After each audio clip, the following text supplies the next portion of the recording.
Hey guys, welcome to Veteran Outdoorsman. Today we're going to talk about the most, or at least one of the most iconic American sporting rifles. Probably the most well-known lever action in American sporting history. So let's get started. The Winchester 1894. For those of you who are unfamiliar, this is the Winchester 1894. It's clear. Put the hammer back on half cock. And let's go over some of the history first, and then we'll go over some of the specifics for this rifle. Starting in 1894, Winchester began to manufacture this rifle, but it starts before that. John M. Browning, probably the most prolific gun designer, at least in American history,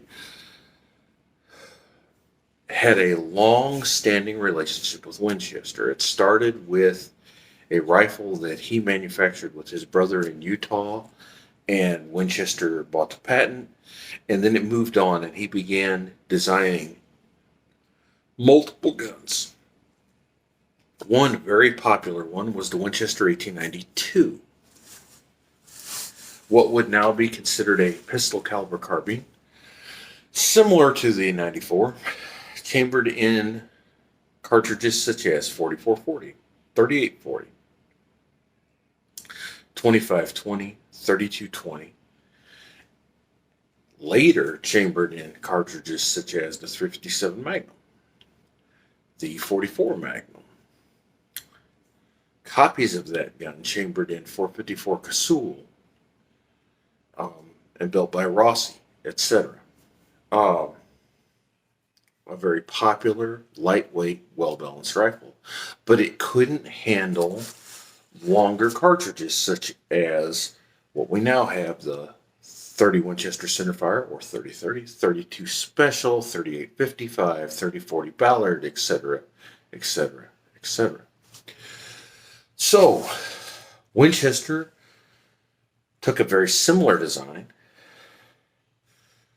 to the 92 and made it to where it would shoot longer, higher intensity cartridges.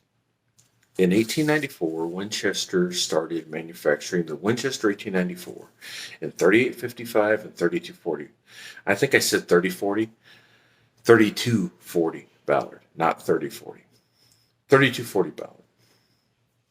In 1895, it was chambered in 30 Winchester centerfire, which we now know as the 30-30 Winchester. It was later chambered in 32 Winchester Special. As the years went on, there were other chamberings, whether they be rebarreled or factory chamberings. 25-35, which is a necked down 30-30, that was factory chambered from Winchester. The 730 Waters, I believe some were factory chambered. There were many guys who had them rebarreled to 730 Waters, which is a 30-30 neck down to 7mm, and it gave it a little more velocity, a little more reach, etc.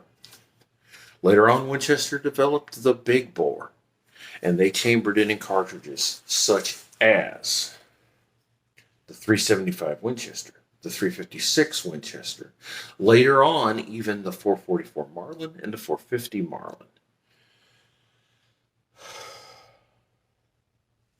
But it all started in 1894. A lightweight, well-balanced, slab-sided lever-action rifle that in 1895 began chambered in what at the time were high-intensity smokeless powder cartridges, and it took the world by storm. The 30 Winchester centerfire, I've done a video on that. Go ahead and check that out. The 30 Winchester centerfire, or 30-30, was the first smokeless sporting cartridge. A 160 grain bullet at right around 2,000 feet per second. Original factory specs, round nose bullet. All of a sudden, trajectories were much flatter. You're talking Black powder cartridges typically had a velocity between 1,300 and 1,500 feet per second. Now it's 2,000 feet per second. All of a sudden, with good sights, a tang sight, a good receiver sight, etc., you can reach out to 150, 200 yards, hit what you're aiming at with authority. You didn't have to worry about holdover and range estimation near as much. And it was used to take everything from groundhogs to grizzly bears. Would I recommend taking grizzly bears with a 30-30? No, I would not.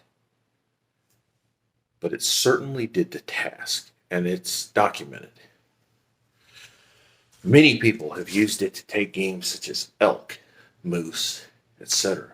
Mainly because of the lightweight, well-balanced rifle that it was chambered in. But we're not talking about the cartridge, we're talking about the rifle. So let's look at my example of the Winchester 94. Depending on where I look this up, was manufactured anywhere between 1898 and 1902. It's a standard Winchester 94 carbine, the most common configuration that you'll find. 20-inch round barrel, carbine stock. This one has a steel butt plate because of its early date of manufacture. You'll notice this one has a forward-mounted scope. We'll talk about that later. That wasn't factory original, obviously, but it was done with a no drill mount and can be returned to factory spec easily. This one also has a tang sight, which is very useful on these rifles, especially if you find yourself having to use these to read. But we'll go into that in a minute. Very slim design, lightweight, very well balanced. Even without the scope, it balances right there, which is where you want it, where you can carry the rifle very easily one-handed. Copy jet, which makes it hard to scope. But when this rifle was first manufactured, telescopic sights were not common. What was common was the factory irons or aperture sights, such as this tang mounted. Later on, they started being factory drilled right here on the receiver for receiver mounted sights, such as the Williams. If you have one of these old rifles and it hasn't been drilled and tapped for side mounted scopes and things like that, and it is factory drilled and tapped for a Williams receiver sight, you'll find that you can increase your practical accuracy quite a bit with the addition of that sight. If it doesn't have that, more than likely it is already drilled on the tang, like this one was, for a tang mounted sight. And again, you can greatly increase your practical accuracy because of increasing the sight radius, the distance from here to here. I've been able to shoot sub-minute of angle groups with factory 150 grain federal 150 grain bullets with this setup. But what I found, I have trouble in low light, so that's why I went to the scope. But we'll talk about that in a minute. This is just an option. This isn't really about that. This is about the rifle. Factory configuration, typical configuration. 99 out of 100 Winchester 94s that you find are going to be 20-inch round barrels, standard carbine butt stocks. And that's going to be that.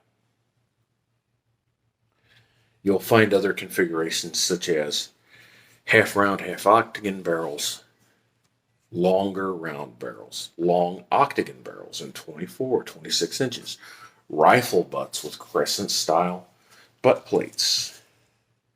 You will find, make sure that's not going to fall over, you will find options such as pistol grips. There were variants and models and whatnot.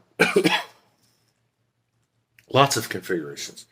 But the most typical configuration is that 20-inch carbine, round barrel, carbine buttstock, etc. You'll find trappers. Before the National Firearms Act, you'll find them with the shortest, I believe, as short as 12-inch barrels. You'll find options with loop levers and lots of things like that. We all have heard the term pre-64. This is obviously a pre-64. This is even a pre-World War I. Not pre-war. When they say pre-war, they typically mean pre-World War II. This is pre-World War I. This gun is over 120 years old. But in 1964, Winchester decided to make some changes to a lot of their models and discontinue some of their models to make them more cost efficient to manufacture. The Winchester 94 was very popular. They didn't want to get rid of it, but they made a lot of changes. One of the first things they did, they took the machine steel receiver and made it out of a different type of metal. A lot of people call it pot metal. It was a cast type material, very porous. Didn't hold the bluing very well. My understanding is that they actually had to plate it with steel and then blue it. And most of them you'll see up into the 80s probably, when they started making the angle ejects, typically have a bare receiver and a very porous appearance. They didn't hold the bluing very well. They went to roll pins instead of screws in many areas. For a time, they got rid of this screw here and had a one-piece casting for this piece here. A lot of changes. However, some manufacturing processes has gotten better. Barrels became more consistent, etc. And if you happen to find a post-64 in decent shape, regardless of the chambering, it's probably quite accurate and very reliable, but it is cheaper made than a pre-64. Even though the pre-64s demand a premium in price, the post-64s have gone up considerably since the closing of the North Haven, Connecticut, or New Haven, Connecticut plant, whichever, the Connecticut plant, in, I believe, 2006. Let's see what this is. Just a second. But since that closing of that plant and the temporary stopping of the manufacturing of these rifles, which has since started back,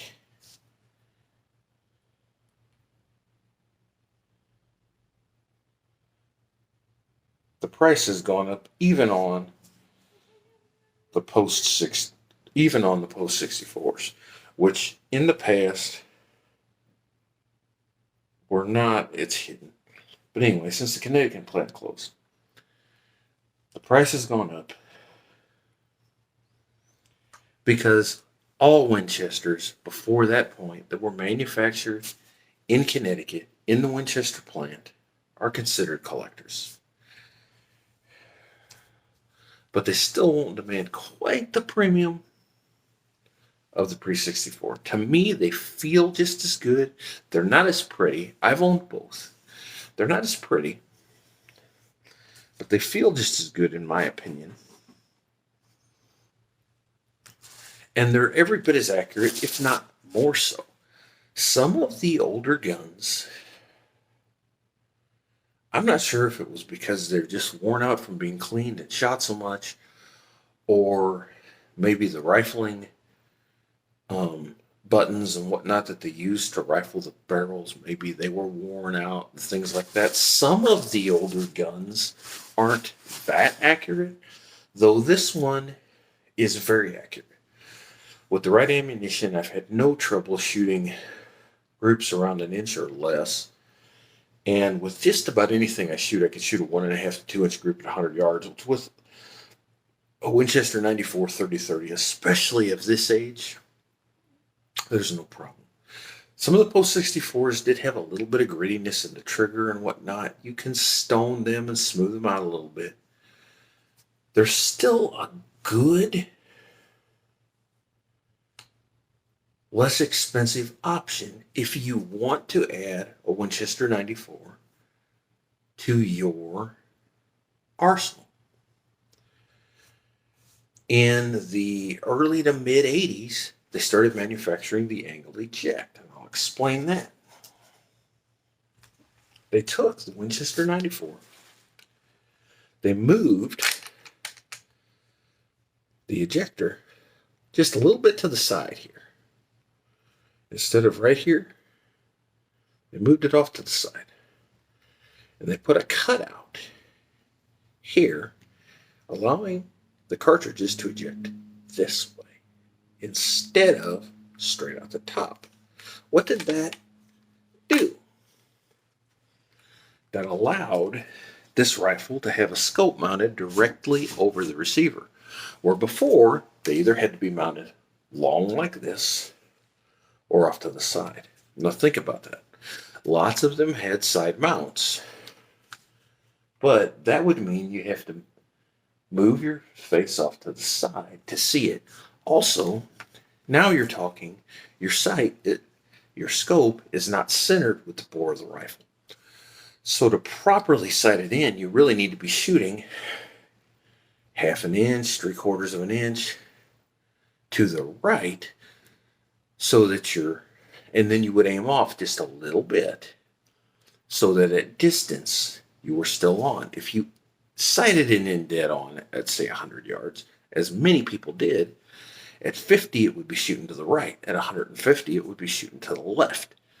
The proper way with the side mount is to, whatever distance the center of the scope is from the center of the bore, to sight it so it hits at 100 yards that far off, that same distance. Then you can aim just a little bit to the left, but you'll be consistent, and you'll consistently hit a 1/2 inch to the right every time, regardless of where you're aiming, regardless of your distance. Otherwise, you get this crossing path. Like with a 30-30, where you're typically not going to shoot over 100, 150 yards, probably not that big a deal. If you were to sight it in with a side mount, dead on at 100, you're going to be shooting, maybe a 1/2 inch to the right at 50, maybe an inch to the left at 150. Probably not that big a deal. But with side mount scopes, that's the way I sight them. But I don't recommend the side mounted. The angle eject allowed you to mount it directly over the bore and use a standard eye relief scope. And they were very popular, and they were manufactured from the mid 80s all the way to 2006, when they stopped manufacture altogether. Now, a few years ago, Winchester started manufacturing them again via Moroku in Japan. Somebody says, oh, it's Japanese made, it's junk, it's blah, blah. They're actually really nice rifles. They're pretty much a fancier version of the latest post-64 angle ejects that were manufactured, but they're manufactured in Moroku. Moroku has a long-standing history of manufacturing firearms for Browning, now for Winchester, and they make good quality firearms. The Browning Auto 5, the Browning BPS, the Browning Satori, I believe the BT-99s, BT-100s have all been manufactured there for years. They make good firearms, but they're no longer made in the United States. Many of us would prefer to stick with the US-made firearm. To me, if you're looking for a deal, if you're looking for an accurate rifle that is still somewhat affordable, though they're still pretty high, I would look for a post 64. If you're looking for a shooter, something that you're going to deer hunt with from time to time. You're going to take the kids out, shoot at soda cans and things like that. I would look for a post 64, and I would look for something around 1973 to say 1981, 82, something like that, before the angle eject, and after they got rid of a lot of the roll pins and whatnot of the post 64s. So from like 73 to 81, 82, something like that. I think 83, 84 is when they started the angle ejects. I don't remember exactly, but sometime in the mid to early 80s. The angle ejects demand a premium again because Winchester corrected a lot of the perceived flaws of the previous post 64s, and then it also allowed them to mount a scope directly over the bore. Because of that, they demand a premium as well. The old pot metal posts, post 64s, are probably the best deal going in a Winchester 94 or 1894. The 94 nomenclature, I think, was after World War II. But sometime in the 40s, they started calling it just the 94. But before that, it was the 1894. But if you're looking for a collector, the pre 64s obviously would be the way to go, preferably a pre war that would say 1894, 30 Winchester centerfire, something like that. Like this one here. This one I wouldn't call a collector because it was in pretty rough shape. It's been refinished multiple times over the last 120 years. It's had inlays put in the stock, etc., etc. But let's say you've decided on a rifle. You didn't get an angle eject. You found a pre 64 or post 64 top eject. You want to know what your sight options are. Well, like I said, many of them were drilled and tapped for receiver sights. If they were, you can easily put a Williams receiver sight. You can tap out the back sight. You can replace the front sight with a Partridge style sight or leave it the way it is. You can put a blank here. And you can use that aperture style sight. If it's not drilled and tapped for that, but it does have the holes for a tang mounted sight, you can mount a tang mounted sight like this. But you say, well, I want to use it for hunting. I want low light conditions, things like that. What can I do? I've got a top eject. I can't mount a scope on it. Well, you can. Some of the old top ejects already were drilled. Somebody drilled and tapped them for a side mounted scope. If that's the case, you could do that. Already discussed that a little bit. But there are options where you don't have to drill holes in your gun and ruin the collector value of your gun, such as this Mr. or Dr. Pearson mount. Hang on. Thought I heard a click. Nope. This Dr. Pearson mount that mounts in a factory screw hole here and then mounts on the dovetail for the sight right here with a set screw here to hold everything in place. Allows you to use an extended eye relief scope, such as this Vortex Crossfire 2 to 7 by 32, and allows you low light conditions, a little more practical accuracy because it is a scope, but remember, you won't have the field of view that you would with a standard scope because of the extended eye relief. But if you keep it on 2 power, you have plenty of field of view. This scope is actually pretty good for the price and everything. It's not the best out there, don't get me wrong, but it's a good scope. I did take one deer this year with this, a large doe in early season. But other options. I don't want to drill holes in my collectible rifle to mount a sling, etc. Some of them did come already drilled with a stud right here, some of the later models and whatnot. But if you notice, this sling here doesn't require any drilling. And it kind of looks good for the period. And this is just a classic muzzleloader sling that I found, I believe, on Midway USA. Not very expensive, just a leather sling that laces over the stock, loops over the barrel and magazine, and it works really well. At some point, I'm going to shorten this a little bit because it's kind of long, but it's plenty comfortable. It certainly works just fine for when I need to sling my rifle if I'm dragging a deer or whatnot. Otherwise, I'm going to carry it in my hand anyway, so it doesn't really matter.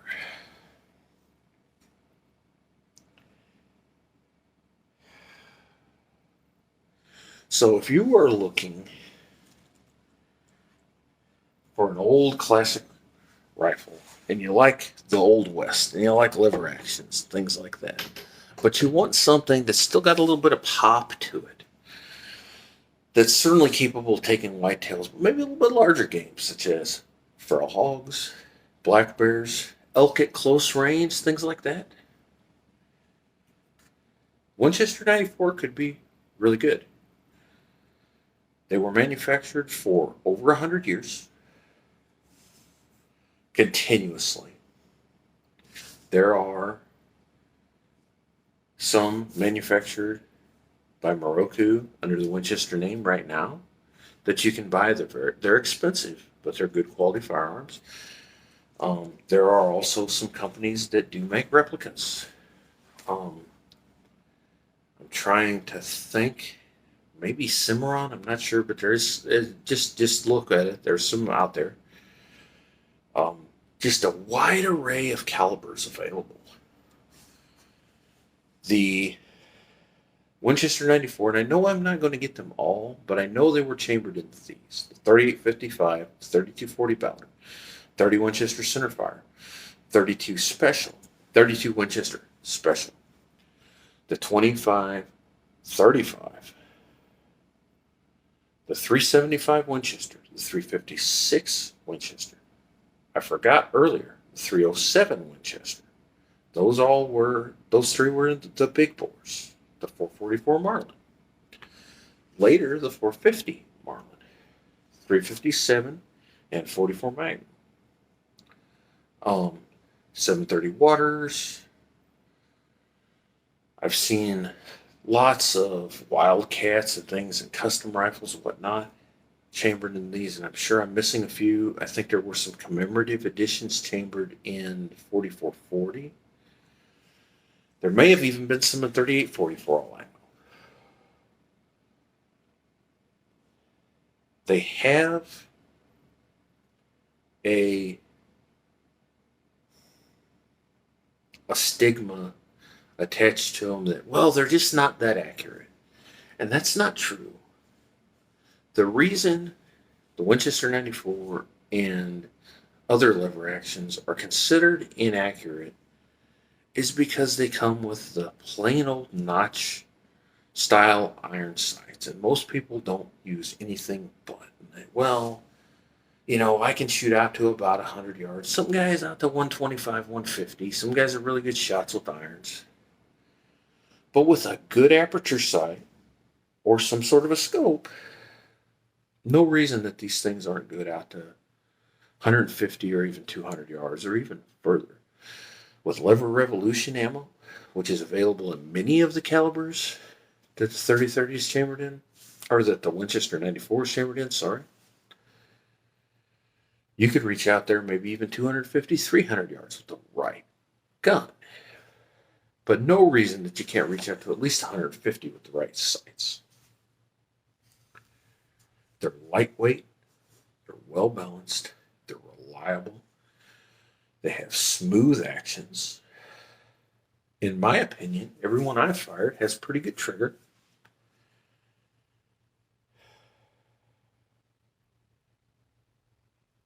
And they just look awesome. Somebody's going to say, oh, you ruined the looks on yours by putting that scope on it. Well, I understand, but I have to be practical.